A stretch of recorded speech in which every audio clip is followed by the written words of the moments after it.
Hi, hello, and welcome back to F1 Challenge Career Mode. My name is Mephisto, and today we're heading off to Belgium for round 14 of the 2002 Formula 1 season.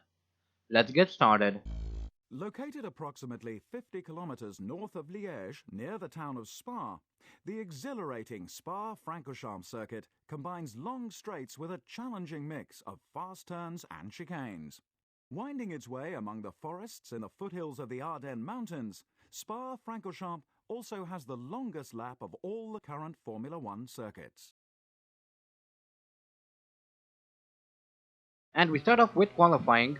This is my first flying lap, and despite a few small errors here and there, we cross the line in 2:01.107, which interestingly places us in pole. However, this is still early on in the session. On my second try, I did a whole lot better, with a 1:57.591, which is a massive improvement. And that is because just like in Germany, I forgot to set my fuel properly the first time around. And here is my third and final try of the session, and I managed to further improve my pole time with a 1:56.423. I don't know what happened to the AI, but it didn't come anywhere close to my pace. Hello there. Welcome to Belgium for round 14 of the 2002 FIA Formula One World Championship. The weather, as so often is the case here, is just wonderful.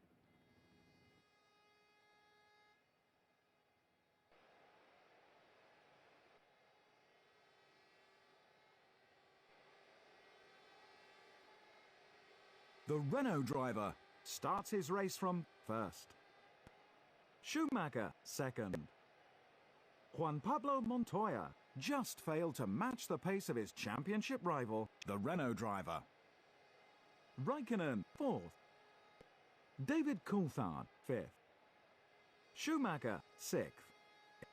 Jenson Button was way off the pace of his teammate. He starts in seventh. Rubens Barrichello eighth. Heidfeld ninth. Villeneuve 10th. Irvine 11th. Giancarlo Fisichella 12th. Massa 13th. Heinz-Harald Frentzen 14th. Mark Webber 15th. Sarlo 16th. Sato 17th. Panis 18th. De La Rosa 19th. Enrique Bernaldi 20th. Alan McNeish 21st. Alex Young 22nd.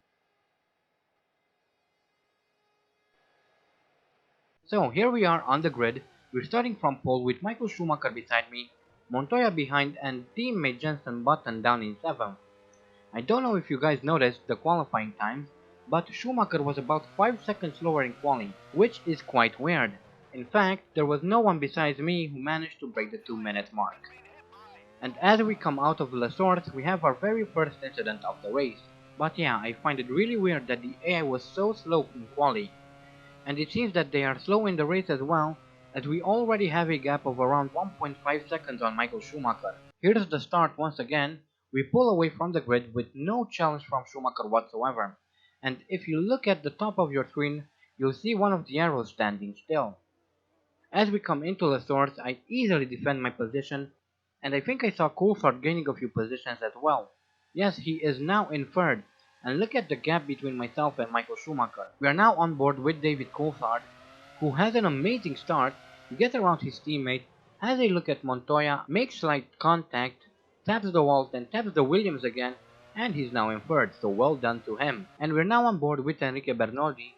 Just ahead is his teammate Frentzen, and they are both looking helplessly as everyone pulls away from the grid. While all that was taking place, I've managed to increase the gap to Schumacher. It is now around 3 seconds. I really don't get it why the AI are so slow. In fact, they are slower than last season. I seem to remember that the front runners qualified somewhere within the 1:57 range, as opposed to this season's 2 minutes. Not entirely sure why that is. And we're now coming around to finish lap 1 of the 2002 Belgian Grand Prix. The gap to Schumacher is now around 5 seconds, and it keeps increasing all the time. And I go very wide through the source, which is a bit embarrassing. Towards the end of lap 2, as I was coming through the bus stop chicane, I made a little mistake, well, sort of a big mistake actually, because I cut the track. But that's okay because that threw me in the air and lost me some time. However, there is absolutely no danger of being overtaken. We are now nearly 20 seconds ahead of Schumacher. A few laps later I was informed that my teammate was in trouble, which is kind of sad, since he didn't have a particularly good season. He had to retire quite a few times, and for various reasons. Anyway, here's a replay. He has Barrichello behind him and Jacques Villeneuve in front. They come through this right-hander. For a second there it seems that the car is okay, but then it starts letting out smoke again, and that is it for our teammate unfortunately. Honestly, I'm a bit annoyed with Button's bad luck. On one part because he's my teammate, and two, he's also one of my favorite drivers. So yeah, I do get a bit annoyed when stuff like that happens to him.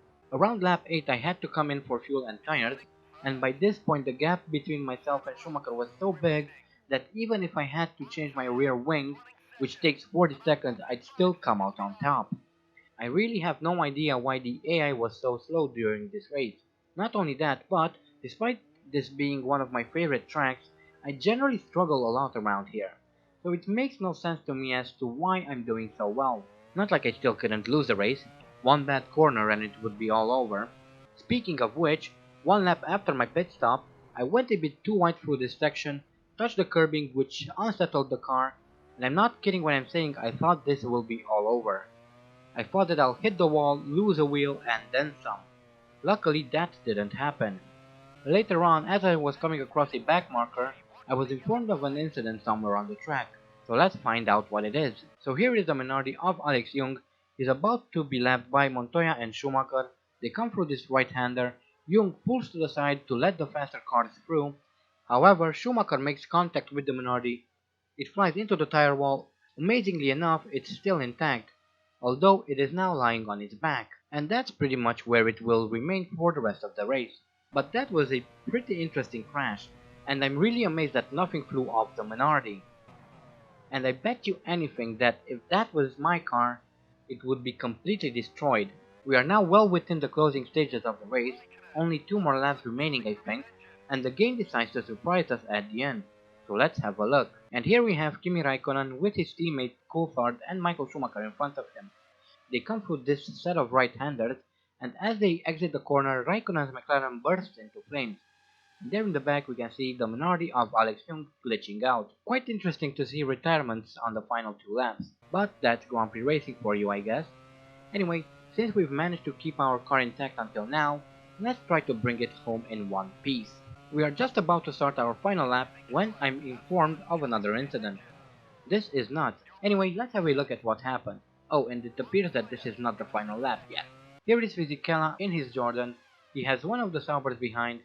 I'm guessing Nick Heidfeld. As the Sauber is closing in, Fisichella's Jordan bursts into flames, and that's probably a pretty scary experience. Fire resistant overalls or not, I wouldn't like to be in that situation. Of course, it's just as bad for the person who is in the car that's burning. In fact, it might be by an order of a magnitude even worse. We are now coming up on another back marker, which is the second Jaguar, and I can see black smoke up ahead. And there's the car, it is the Sauber of Felipe Massa. So let's have another look. And here is the Sauber of Felipe Massa, coming through the fast left-hand sweeper. As he exits the corner, his car starts letting out black smoke. Then, just as he reaches the bus stop chicane, flames also start to come out. And that is it for Massa. The number of retirements is growing as we get closer and closer to the end of the race, and that was kind of a sloppy line through Eau Rouge. As I reach the chicane at the end of the Camel Straight, I'm informed of yet another incident, and this is the actual final lap of the race, for me at least. And here we have the Jaguar of Pedro de la Rosa. He's coming into the bus stop chicane.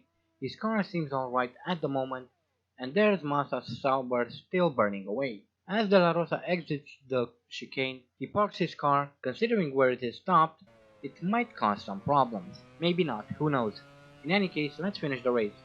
A race which we've dominated from start to finish. So we're now coming through the bus stop chicane for one last time, and just as I suspected, the Jaguar parked at the exit of the chicane is causing some problems. Let's have a better look at that. Here we have Barrichello with Villeneuve behind. They come into the chicane. Villeneuve is trying to find a way around the Ferrari. He cheekily cuts the track whilst Barrichello drives straight into the back of the Jaguar. And there I come to finish the race. That's quite an interesting incident to have just 100 meters away from the finish line. Although if that wouldn't have happened, Barrichello would have to drive around for one extra lap. Anyway, we won the Belgian Grand Prix by quite a margin too. If I'm not mistaken, Montoya, who is in second, is about 1 minute behind me. We've basically dominated the entire race weekend, kind of like only Michael Schumacher would be able to. I really have no idea why the AI was so slow throughout this weekend. I actually went ahead and checked to see if I haven't accidentally changed the difficulty, and I haven't. Nor would I really have to because I actually have a test profile in case I want to try out something. Anyway, let's see the standings. That was an earth-shattering Belgian Grand Prix. Here are the final results. The Renault driver first. Montoya second. Schumacher third. Coulthard fourth. Ralf Schumacher fifth. Nick Heidfeld sixth.